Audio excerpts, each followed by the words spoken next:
Assalomu alaykum barchaga, YouTube kanalimga xush kelibsiz. Bugungi mavzuyimiz multi-leveldagi speaking yangi formati. Speaking imtihoni qanday o'tiladi va qanday tarzda speakingni olishadi. Okay, shular haqida gaplashib o'tamiz bugun. So, let's start our session.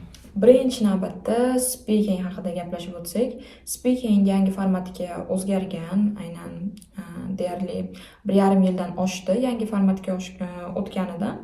Bu degani 2024-yildan beri yangi formatga o'tgan. Ko'pchilik bundan xabardor. Agarda siz yangi format haqida bilmasangiz, YouTube'dagi videolarimni ko'rib chiqishingizni tavsiya qilaman, chunki u yerda part 1, part 2 va part 3 haqida to'liq ma'lumot berib o'tilgan, aynan yangi formati bo'yicha. Demak, speaking imtihonining sanalari. Birinchi navbatda hammani imtihoni sanasi belgilanadi. Aynan ruxsatnomada chiqadi bu. Ruxsatnomangiz asosiy imtihoningizdan 3 kun oldin beriladi. Ruxsatnomada speaking kunlari, qachon topshirishingiz, qayerda va qaysi vaqtda topshirishingiz aniq yozilgan bo'ladi. Demak, hammada har xil bo'lishi mumkin. Misol uchun, kimdirlarda bir kundan keyin bo'lib qolishi mumkin speaking yoki bir haftadan keyin. Uzog'i 2 hafta davomida speaking imtihonini olishadi. Bu degani asosiy imtihondan keyin 2 hafta speaking imtihoni olinsa, yana 1 hafta davomida tekshirishsa, umumiy tarzda 3 hafta vaqt ketadi asosiy imtihondan keyin. Demak, javoblaringiz 3 hafta ichida chiqishi kerak. Bu degani 21 kun, 25 kun ichida chiqib qolishi kerak javoblar. Bundan tashqari, speaking vaqtlari hammaga o'zini vaqti yozilgan bo'ladi. Misol uchun deylik, sizni speaking imtihoningiz soat 10:00 da bo'lsa, vaqtliroq borishingiz tavsiya qilinadi. Misol uchun deylik, o'zimni imtihonim haqida gapirib bersam, meni imtihonim soat 10:00 da bo'lgan. Men 9:30larda borgan bo'lsam, shunda borganimdan keyin o'sha vaqtning ichida meni kirgizishgan. Bu degani fixed vaqt bo'lmaydi. Misol uchun sal bemalolroq bo'ladi IELTSga nisbatan, chunki IELTSda sizga aniq vaqt aytiladi va aniq o'sha vaqtda imtihon olinadi. Multi-levelda esa, misol uchun deylik, soat 10da chaqirishgan bo'lsa, siz vaqtliroq borgan bo'lsangiz, bo'sh xona bo'lsa, bo'sh xonada topshirib chiqaverasiz yoki deylik, kechroq boshlanishi mumkin odam ko'paygani uchun. Demak, vaqtlar o'zgarib turishi mumkin. Aytmoqchi bo'lganim, fixed bitta vaqt yo'q. Xona bo'sh bo'lsa kiritib vaqtliroq chiqarib yuborish ham mumkin yoki odam ko'p bo'lgani uchun sal o'zi imtihon qanday tarzda o'tiladi. Ko'pchilik buni Zoomda o'tiladi deb o'ylashadi. Zoomda online session odam bilan o'tiladi deb o'ylashadi. No. Kompyuterda olinadi speaking imtihoni va u yerda hech qanday bir odam bilan bo'lmaydi. Aynan sizni ovozingizni maxsus platformada zapis qilib olishadi. Aynan recording, ovozingiz yozib olinadi. Yozib olingandan keyin uni imtihon o'sha tekshiruvchilari tekshirib ball berishadi.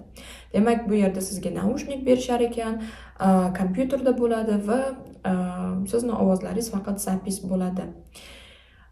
Sizdan talab qilinadigan narsa o'sha asosiy formatga moslashish. Ko'pchilik bunga moslashmagan. Vaqtlari ko'rinib turadi. Demak, misol uchun kompyuter bo'lsa, kompyuterda o'tiribsiz. O'sha o'ng tarafida kompyuterning vaqt ko'rsatilgan bo'ladi. Sizga savollar beriladi va savollarga birma-bir ketma-ket javob berib o'tishingiz kerak. Birinchi part 1, keyin part 2, keyin part 3, shunday tarzda har bitta part olinadi. Speaking imtihoni maksimum 15 daqiqa davom etishi mumkin. Undan ko'p emas. Maksimum 15 daqiqa davom etadi. Va bitta narsani aytib o'tishim kerak, speaking hamma imtihonlardan eng o'sha tez o'tiladigani. Misol uchun listening, reading, writinglaringizda ko'proq vaqt bersa, misol uchun 1 soatlab vaqt berishsa, speaking imtihoni juda ham tez o'tiladi. 15 daqiqa ichida speakingni topshirib chiqasiz. Bundan tashqari, IELTSda sizga imtihonga kirishingizdan oldin asosiy o'sha rasm olinadi. Multi-levelda unaqa emas. O'zingiz ham bilsangiz kerak, multi-levelga tayyorlangan o'quvchilar bo'ladi. Sizning sertifikatdagi rasmingiz pasportdagi rasmingiz bo'lib chiqadi. Maxsus platforma bo'ladi. Platformada ovozingiz yozib olinadi, sizga savollar beriladi ketma-ketlikda. Agarda siz mock tarzda speaking topshirmoqchi bo'lsangiz, maxsus link qoldiraman. O'sha link bo'yicha Telegram kanalimga o'tsangiz, videolar bor. Mock tarzda qilingan videolarni ko'rib chiqsangiz ham bo'ladi. O'shanda speaking imtihoniga salgina moslashgan bo'lasiz va ana muhitni his qilib ko'rasiz. Mavzular juda ham oddiy, aynan part 1da, part 2, part 3lar ham mana tushgan savollar qayta tushish ehtimoli juda ham katta. Aynan ular qaytarilib turiladi, chunki multi levelda shunday tarzda tuzilgan, listening, readinglar ham qayta tushish ehtimoli bor. Speakingda ham xuddi shunday, ko'p o'quvchilarimiz speaking topshirishdi va savollar qayta tushyapti va bundan juda ham xursand o'quvchilar, chunki tayyorlanyapmiz o'sha savollar bo'yicha va savollar tushyapti. Katta ehtimol bilan 70% savollar tushishi mumkin. Ehtimoli juda ham katta.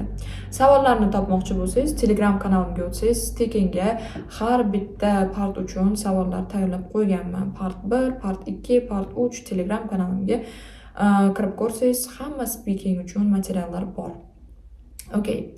Vaqtlarga to'xtalib o'tirsak, timer ko'rsatiladi ekranda va siz bu uchun tayyor bo'lishingiz kerak, chunki ko'p o'quvchilar vaqtga nisbatan moslashmagan. Aynan speakingda ko'pchilik vaqtga moslashmagan, fail bo'lishadi. Bir o'quvchim kirib chiqdi imtihonga, aynan C1 ola olmadilar, B2 bo'lib qoldi speaking imtihoni deb, chunki u o'quvchiga biz ko'rgan savollarimiz tushgan. Shunchaki u o'quvchi speaking imtihoni muhitiga tayyor bo'lmagani uchun yaxshi topshirib chiqa olmagan. Speaking imtihoni juda ham tez o'tiladi. Part 1mi tez savollar beriladi. Javob bersangiz javob berdingiz, bo'lmasa kutib o'tirmaydi sizni. Shuning uchun meni tavsiyam yaxshiroq speakingga tayyorlanishingizni tavsiya qilgan bo'lardim, chunki speakingni siz 1-2 kunda rivojlantira olmaysiz hech qanday, yoki 1 haftada, 2 haftada ham yaxshi rezultatga chiqara olishingiz juda ham ehtimoli past. O'shaning uchun speaking imtihoniga kamida 1 oy oldin tayyorlanish kerak. 1 oy davomida yaxshigina natija qilsangiz bo'ladi. Agar natijangiz B1 bo'lsa B2ga, B2 bo'lsa C1ga chiqarsangiz bo'ladi. Okay, my dear students, hammaga speaking imtihoniga omad. Thank you everyone. See you on the next sessions. Bye.